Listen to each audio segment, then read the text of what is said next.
बात 18 अक्टूबर की है, यानी 2 महीने पहले की। जम्मू कश्मीर पुलिस की एक टीम रात 11 बजे सोफियान के नदीगाम इलाके के एक घर में दस्तक देती है। घर के लोग सो रहे थे। एक लेडी दरवाज़ा खोलती है। इसके बाद पुलिस पूछती है कि क्या इरफान अहमद घर पर हैं। इरफान अहमद वागे भी उस वक्त सो रहा था। इसके बाद पुलिस इरफान अहमद वागे को जगाती है और अपने साथ उसे लेकर थाने पहुंच जाती है। इरफान अहमद वागे श्रीनगर के पास नौगाम की एक मस्जिद में इमाम था और उसे लोग वहाँ के मुफ्ती कहकर पूरा बुलाया करते थे। उम्र सिर्फ 24 साल। तीसरी क्लास तक इरफान अहमद ने पढ़ाई की। इसके बाद फिर उसने धार्मिक शिक्षा ली और फिर पहुँच गया देवबंद, वहाँ से मुफ्ती की तालीम लेने के लिए। यानी स्कूलिंग के हिसाब से सिर्फ तीसरी क्लास तक ये पढ़ा था। तो 18 अक्टूबर की रात जम्मू कश्मीर पुलिस अब इरफान अहमद यानी मुफ्ती इरफान अहमद को अपने साथ ले जा चुकी है। 24 घंटे बीतते नहीं है कि 19 अक्टूबर को अचानक उसी नौगाम में जिस मस्जिद में मुफ्ती इरफान अहमद काम करता था, नमाज पढ़ाता था, उसके इर्द गिर्द और वहाँ की कुछ दुकानों में उसके बाहर एक पोस्टर दिखाई देता है जो रात के अंधेरे में किसी ने चिपकाया था। उस पोस्टर पर इंडियन फोर्सेस के बारे में तमाम बुरी बातें लिखी हुई थी। इसी पोस्टर को लेकर जम्मू कश्मीर पुलिस अपनी जांच शुरू करती है। अब जैसे ही मुफ्ती इरफान अहमद की गिरफ्तारी होती है, इसके बाद उससे पूछताछ के बाद अब धड़ाधड़ कुछ और गिरफ्तारियां होती हैं। इनमें से एक था आरिफ निसार डार, दूसरा यासिरुल अशरफ और तीसरा मकसूद अहमद डार। ये तीनों उसी जो जहाँ का ये रहने वाला था, सोफियान के नदीगाम एरिया का, उसके पड़ोसी थे।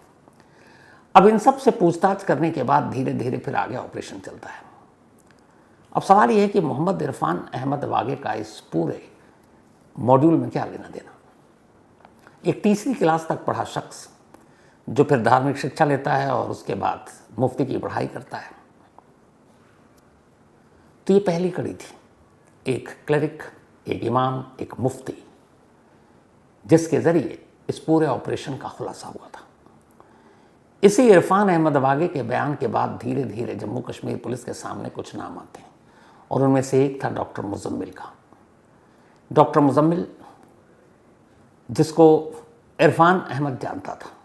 डॉक्टर मुजम्मिल श्रीनगर के जिस हॉस्पिटल में जब नौकरी करता था, तब एक रोज़ यही मुफ्ती इमाम अहमद एक पेशेंट को लेकर उस हॉस्पिटल में गया और वहाँ उसकी मुलाकात डॉक्टर मुजम्मिल से हुई। और फिर ये मुलाकात धीरे धीरे एक ऐसे नापाक रिश्ते में बनता चला गया जिसका अंजाम आने वाले दिनों में हमको देखने को मिला। तो ये पहला मुफ्ती था इरफान अहमद, जिसका ताल्लुक़ कश्मीर से था और जिसके बाद इस पूरे मॉड्यूल का खुलासा हुआ।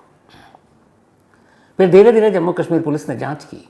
जांच करने के बाद एक एक कर फिर डॉक्टरों का नाम सामने आया। डॉक्टर मुजम्मिल, फिर डॉक्टर अदील, फिर डॉक्टर शाहीन, फिर डॉक्टर उमर। तो ये जो सारे खुलासे होते गए, असल में इसकी शुरुआत डॉक्टर इरफान अहमद से हुई थी, मुफ्ती से। इरफान अहमद मुजम्मिल का जानकार बना हॉस्पिटल से, और उसी हॉस्पिटल में जब वो पहली बार मरीज़ को लेकर गया, जब जान पहचान हुई, वहीं से उसने मुजम्मिल का ब्रेन वॉश करना शुरू किया। अब कश्मीर का ये चैप्टर ख़त्म होता है, उसके बाद एक दूसरा चैप्टर शुरू होता है कश्मीर से करीब 800 किलोमीटर दूर फरीदाबाद में। फरीदाबाद के धौज एरिया में एक और मौलाना, एक और इमाम, और इस इमाम का नाम मौलाना इश्तियाक अहमद। इश्तियाक अहमद का संबंध सीधे अल-फलाह यूनिवर्सिटी से, जिस यूनिवर्सिटी में डॉक्टर मुजम्मिल, डॉक्टर उमर और डॉक्टर शाहीन नौकरी करते थे। ये मौलाना इश्तियाक उसी अल-फलाह यूनिवर्सिटी के अंदर एक मस्जिद है जिसमें इमाम की नौकरी करता था। इसकी सैलरी थी 10,000 रुपये। बाकी कुछ दूध का बिजनेस था, उससे भी पैसे आ जाते थे।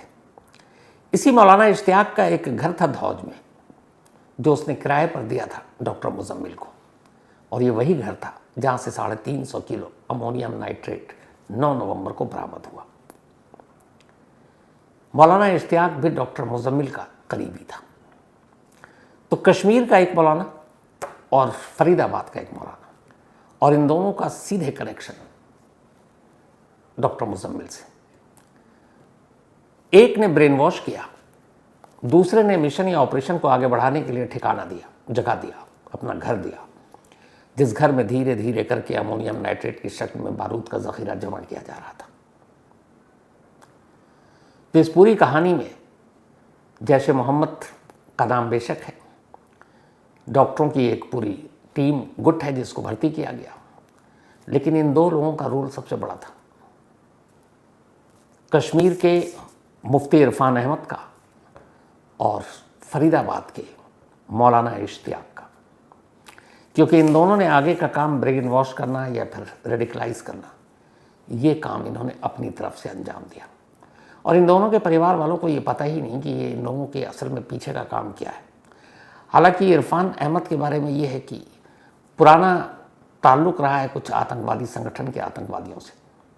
जो फरीदाबाद का इमाम है, जो अल-फलाह यूनिवर्सिटी के अंदर कैंपस में मस्जिद में नमाज़ पढ़ाता है, वो असल में मेवात का रहने वाला है, और इसी मेवात के करीब नू से भी अमोनियम नाइट्रेट एक भारी मात्रा में ख़रीदा गया था।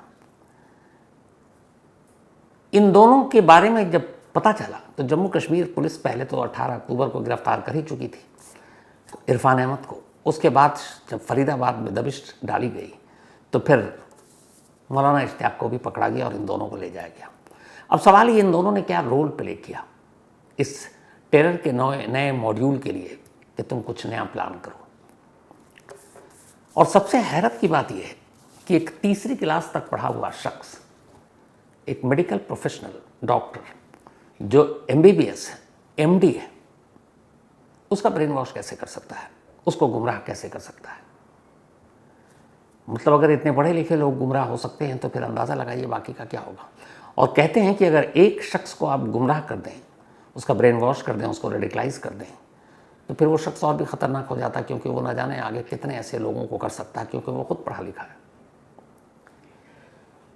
कुछ ऐसे एक्सपर्ट से मैंने ये बात करके जानने की कोशिश की इन लोगों का ब्रेन वॉश होता कैसे है।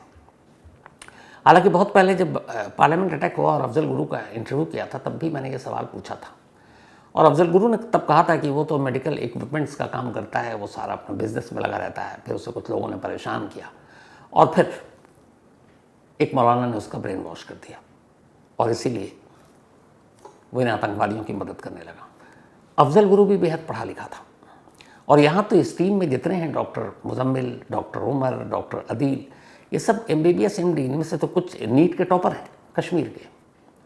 तो एक तीसरी क्लास पढ़ा हुआ शख्स MBBS और MD जैसी काबिलियत रखने वाले इतने पढ़े लिखे लोगों को कैसे गुमराह कर सकता है। तो जितने जानकार थे, जब उनसे बात की तो उनका कहना था कि असल में जो पढ़े लिखे शख्स होते हैं उनको गुमराह करना ज़्यादा आसान होता है। मेरी सोच अलग थी, पर उन्होंने उल्टा बताया।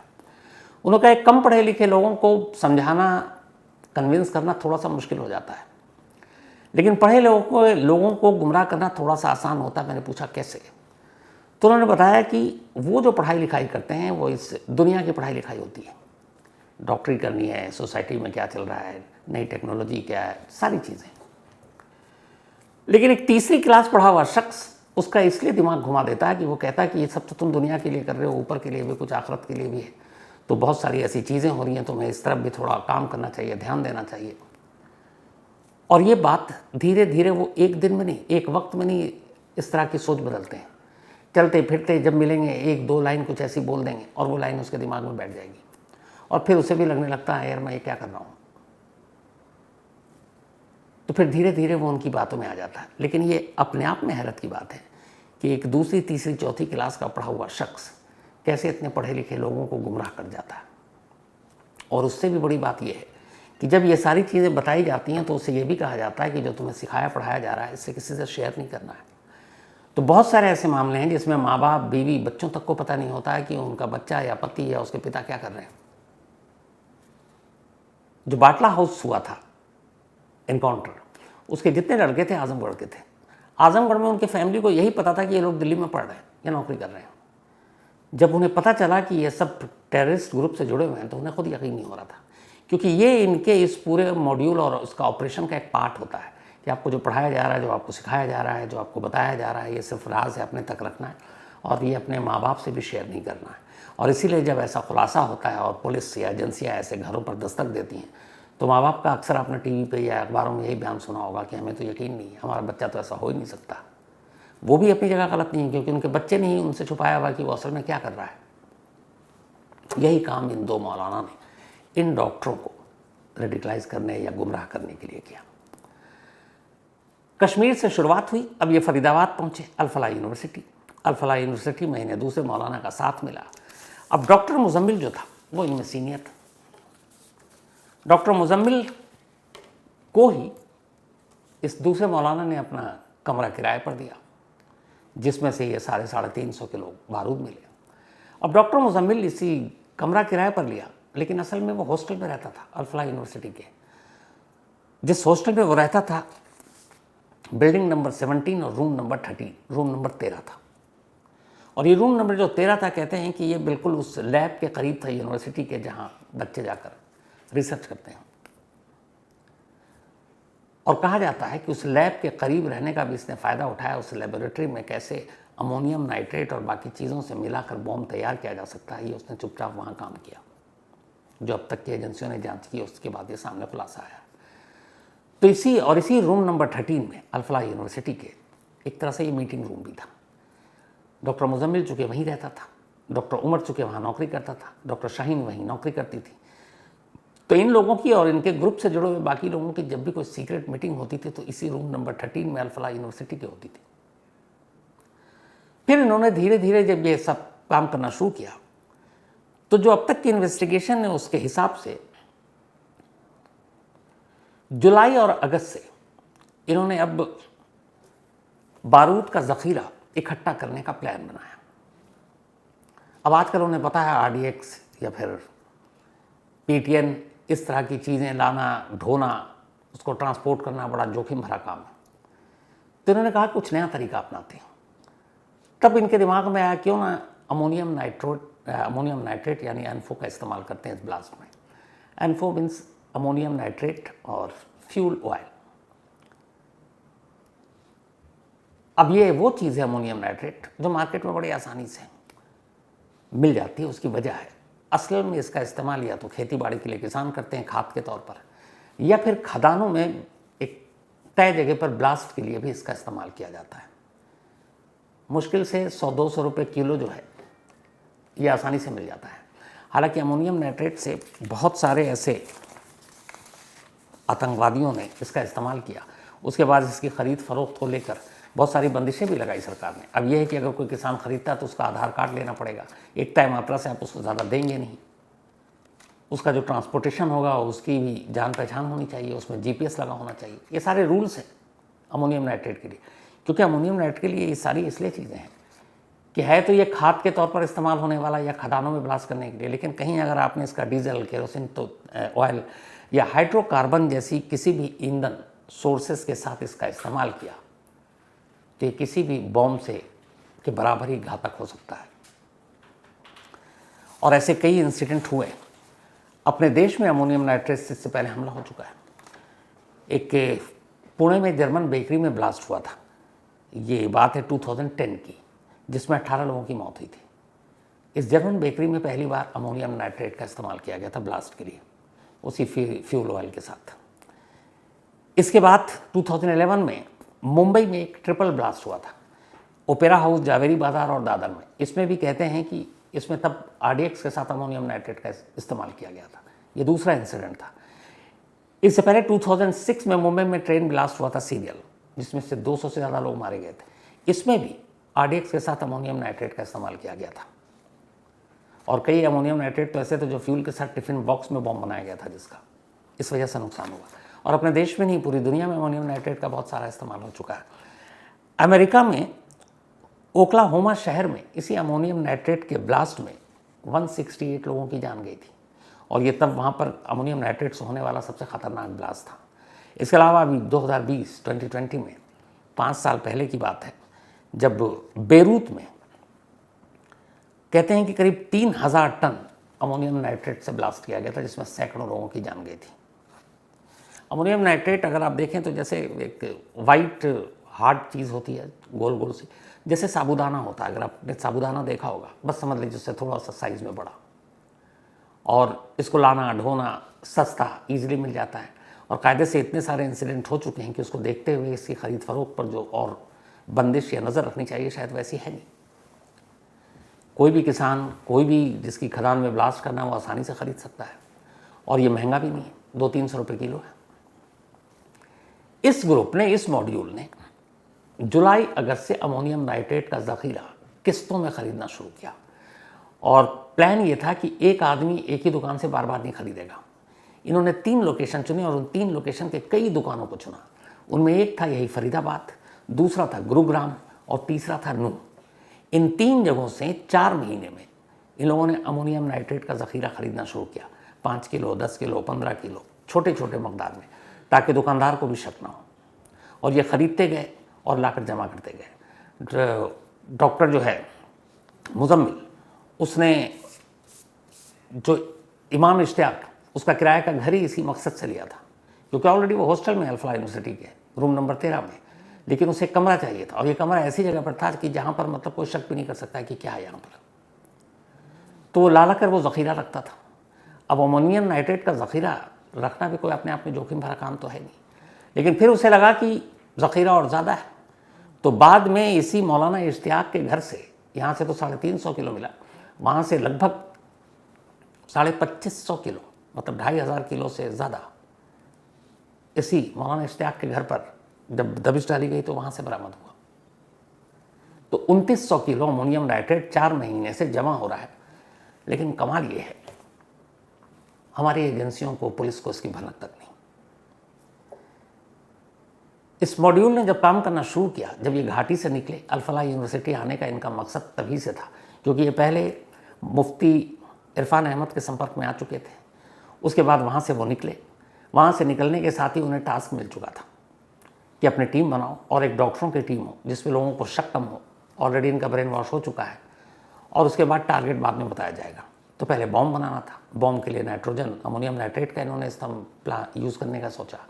उसको किसी भी डीजल, केरोसिन तेल या फिर पेट्रोल के साथ मिलाकर, फ्यूल ऑयल के साथ।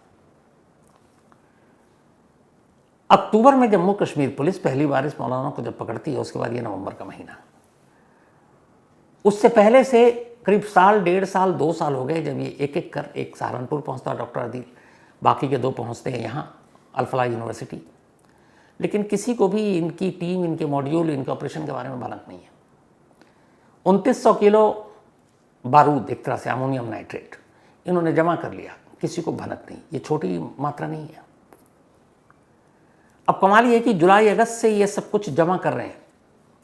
प्लान तो बहुत पहले से शुरू हो चुका, लेकिन अगर लास्ट 4 मंथ से कर रहे हैं, हमारे intelligence bureau IB, Jammu Kashmir police को उस वक्त, दिल्ली पुलिस, हरियाणा पुलिस जिसके अंदर में फरीदाबाद आता है, किसी को पता नहीं। इसके बाद जब अक्टूबर से ऑपरेशन जम्मू कश्मीर पुलिस शुरू करती है, तो उसके बाद धीरे धीरे करके वो 9 नवंबर को फरीदाबाद पहुंचती है, और वहाँ से ये 2900 किलो अमोनियम नाइट्रेट मिलता है। लेकिन उस दिन के बाद भी फरीदाबाद पुलिस या दिल्ली पुलिस का अगर रवैया देखें तो सुरक्षा में चूक है। इसका मतलब ये है कि हमारी जो आपसी इंटर स्टेट पुलिस के बीच में तालमेल होना चाहिए, जो इन्फॉर्मेशन का आदान प्रदान या शेयर करना चाहिए, शायद वो नहीं है। जम्मू कश्मीर पुलिस ने शायद पूरी इन्फॉर्मेशन दिल्ली पुलिस के साथ शेयर नहीं की, हरियाणा पुलिस ने शायद शेयर नहीं की। जम्मू कश्मीर पुलिस को जब पता चला कि अल-फलाह यूनिवर्सिटी और फरीदाबाद में ये पूरा मॉड्यूल नया काम कर रहा है, तब तक उन्होंने नहीं किया, क्योंकि फरीदाबाद पुलिस ने कोई ऑपरेशन नहीं किया था। 9 नवंबर को तब किया जब जम्मू कश्मीर पुलिस की टीम वहाँ पहुँची, और 9 नवंबर को भी जम्मू कश्मीर पुलिस और फरीदाबाद पुलिस का ये ऑपरेशन चल रहा है। नेक्स्ट डे दिल्ली में लाल किले के सामने धमाका होता है, यानी कि 24 घंटे पहले तक दिल्ली पुलिस को भी इस ऑपरेशन में शायद कोई इंटरेस्ट नहीं था, या उनको शेयर नहीं किया गया, उनको भरोसे में नहीं लिया गया। जब भी कोई टेरर अटैक होता है तो वो जगह चुनते हैं खास, जहाँ से उन्हें ज़्यादा पब्लिसिटी मिले। तो फरीदाबाद या उसके आसपास ऐसी जगहों पर तो ब्लास्ट करने का कोई इरादा होगा नहीं। इरादा क्या होगा? देश की राजधानी दिल्ली, दिल्ली की खास जगह। तो इसका मतलब है कि अगर इतने दिनों से ये प्लानिंग चल रही है, हमारी खुफिया एजेंसियों को इसकी जानकारी नहीं, हमारी पुलिस में आपस में कोई तालमेल नहीं, और नतीजा ये कि सुरक्षा में चूक। हालांकि जो 3 लोग पहले से ही पकड़े गए, डॉक्टर मुजम्मिल पुलिस की कस्टडी में है जम्मू कश्मीर के, डॉक्टर अदील पुलिस की कस्टडी में है अक्टूबर से ही। जब लाल किले पर धमाका हो गया 10th को, तो इसके बाद उनसे पूछताछ हुई कि ये बताओ क्या तुम्हारी प्लानिंग में, तुम्हारी साजिश में लाल किला ब्लास्ट एक हिस्सा था? तो डॉक्टर मुजम्मिल और डॉक्टर अदील ने बताया कि हमने अभी तक टारगेट चुना ही नहीं था, अभी तो हमें सिर्फ बम बनाना था और ये बम फरीदाबाद में ही बनाना था, और इसीलिए हम अमोनियम नाइट्रेट और बाकी फ्यूल व्यूल अभी सब इंतज़ाम करना था। करीब 26 लाख रुपए का इंतज़ाम किया गया था, और ये जो सारे अमोनियम नाइट्रेट खरीदे गए थे इस पर खर्च आया था करीब 3 लाख रुपए का, बाकी का अब खर्च होना था। यूनिवर्सिटी के लैब से भी बहुत सारी ये लोग जानकारी ले रहे थे, बॉम्ब बनाने की जानकारी इन्हें अलग से दी जा रही थी। अब कुछ वक्त के अंदर इनको बॉम्ब बनाना था। सोचिए अगर सारे बॉम्ब तैयार होते तो, क्योंकि जो रिपोर्ट आई है फॉरेंसिक की वो ये है कि जो लाल किले के सामने I-20 कार में ब्लास्ट हुआ वो बॉम्ब प्री मैच्योर था और फुल्ली डेवलप नहीं था, मतलब आधा अधूरा था, तैयार नहीं हुआ था। तो अगर ये बॉम्ब तैयार होता तो क्या होता? मुजम्मिल और डॉक्टर अदील ने पुलिस को बताया, जम्मू कश्मीर पुलिस को, कि लाल किले के सामने कोई ब्लास्ट करने का हमारा आइडिया था नहीं, कोई प्लान था नहीं, लेकिन 24 अक्टूबर के बाद से वो डॉक्टर उमर के संपर्क में थे नहीं, क्योंकि उमर भाग चुका था, तो ये पता नहीं था कि वो क्या कर रहा है। पर उन्होंने कहा कि 10 नवंबर को या फिर लाल किले के सामने हमारा कोई प्लान नहीं था, अभी तो हमें सिर्फ बॉम्ब बनाना था, और उसके बाद टारगेट हमें बताया जाता तब हम ब्लास्ट करते, या मौका बताया जाता तब ब्लास्ट करते। तो 4 महीने से साजिश चल रही है, लेकिन हमारी पुलिस और एजेंसियों को इसकी जानकारी नहीं थी। जो कुछ भी है सब अपनी जगह है, और अब हम जो भी कहें कि हम ऑपरेशन कर रहे हैं, जैसे आज पुलवामा में डॉक्टर उमर के घर को बाकायदा बॉम्ब छोड़ा दिया गया, मैसेज सख्त देना है कि जो भी हमारे सरजमीन पर हमला करेगा हम उसे यूं ही नहीं छोड़ेंगे। लेकिन इन सब से पहले अगर हमारी सारी एजेंसियां अलर्ट हों तो शायद ऐसे जो नापाक इरादा रखते हैं हम वक्त रहते उन तक पहुंच सकते हैं। और आजकल मैं पर्सनली आपको बता रहा हूँ, मैंने ये देखा है कि आप स्टेट पुलिस की राइवलरी तो छोड़ दीजिए, with in a state police के अंदर राइवलरी है डिपार्टमेंट में, कि वो वाला इस केस को ना सुलझा ले, वो इस केस को ना क्रैक कर दे, मैं करूँ ये केस, हमें मतलब आपस में ही इनमें कंपटीशन इस तरह के हैं कि जिससे बहुत सारा नुकसान हो सकता है। तो जो एक यूनिटी, एक टीम, या फिर ये है कि राष्ट्रहित में पहले ये सब मिल के काम करें, वहाँ श्रेय लेने, क्रेडिट लेने की होड़ ऐसी है कि कई बार सही सही इन्फॉर्मेशन एक दूसरे से शेयर तक नहीं करते। अगर यही पूरी टीम बनकर सारा काम किया होता इस मॉड्यूल को लेकर तो शायद लाल किले के सामने पैनिक सिचुएशन में ही, लेकिन वो ब्लास्ट नहीं होता। लेकिन इंटर स्टेट पुलिस के बीच में आपस में कोऑर्डिनेशन कम है, ट्रस्ट कम है, एक दूसरे से लोग इन्फॉर्मेशन शेयर नहीं कर रहे हैं, छुपा रहे हैं, और क्रेडिट लेने की होड़ में इंतज़ार कर रहे हैं, जो कहीं से भी सही नहीं है। तो खैर इस कहानी में आज इतना ही। अब आपसे मुलाकात